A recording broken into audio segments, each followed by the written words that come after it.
बौद्ध धर्म। बौद्ध धर्म के संस्थापक गौतम बुद्ध का जन्म 563 ईसा पूर्व लुम्बिनी वन में हुआ था।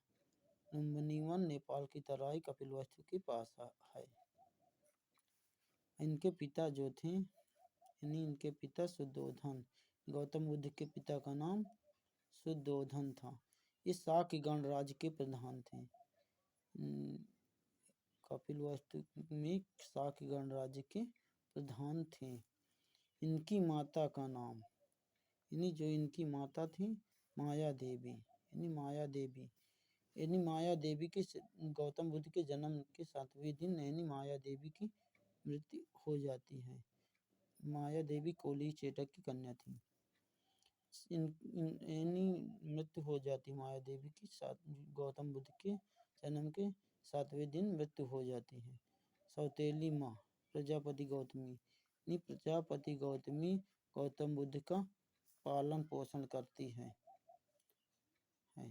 बुद्ध का विवाह गौतम बुद्ध का विवाह 16 वर्ष की आयु में हो जाता है।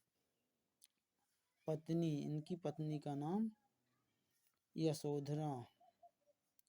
इनकी पत्नी का नाम यशोधरा था।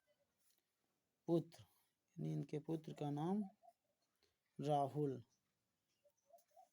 इनके पुत्र का नाम राहुल मिलता है। यशोधरा के नाम बौद्ध ग्रंथों में यशोधरा का नाम गोपा बिंबा भद्दकच्छना मिलता है।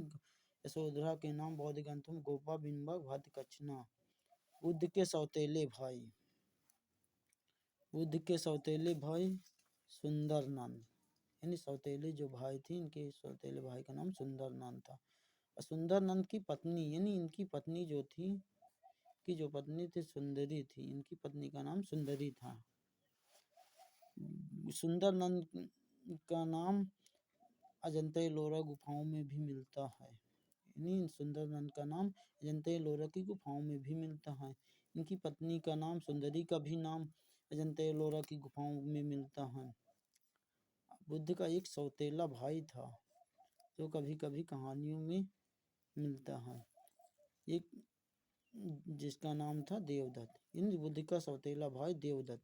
यह देवदत्त कई बार बुद्ध को मारने की कोशिश की थी।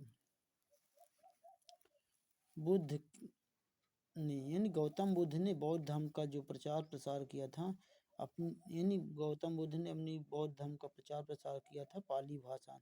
ये बौद्धों की कामकाज की बोलने वाली भाषा पाली भाषा थी। बौद्धों ने अपनी बोलचाल की भाषा पाली भाषा का प्रयोग किया था प्रचार के लिए। गौतम बुद्ध ने 29 वर्ष की अवस्था में गृह त्याग दिया था। गौतम बुद्ध ने 29 वर्ष की अवस्था में गृह त्याग दिया था। गृह त्याग की घटना को बौद्ध ग्रंथों में महानिधि निष्क्रमण कहा जाता है। गृह जो त्याग था बौद्ध ग्रंथों में महानिधि निष्क्रमण कहा जाता है। गृह त्याग के बाद बुद्ध गौतम बुद्ध जब गृह त्याग दिए थे के बाद अमूमा नदी तट गृह त्याग के बाद बुद्ध अमूमा नदी तट पर इन्होंने अपने सिर मुंडवाए और भिक्षुओं का वस्त्र धारण किए। भिक्षुओं का यहाँ वस्त्र धारण किया। 35 वर्ष की आयु में इन्हें ज्ञान प्राप्त हुआ था। 6 वर्ष कठिन परीक्षा के बाद तपस्या के बाद इन्हें ज्ञान प्राप्त हुआ था। कैवल्य जिसे बौद्ध ग्रंथों में ज्ञान प्राप्त हुआ जिसे बौद्ध ग्रंथों में कैवल्य कहा जाता है।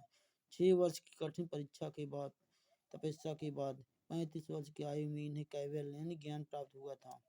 ज्ञान प्राप्त का स्थान वट वृक्ष के नीचे वैशाख पूर्णिमा के दिन एक वट वृक्ष के नीचे वैशाख पूर्णिमा के दिन निरंजना नदी का नाम था निरंजना।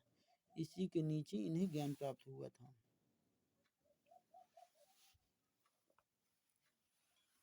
नदी थी निरंजना।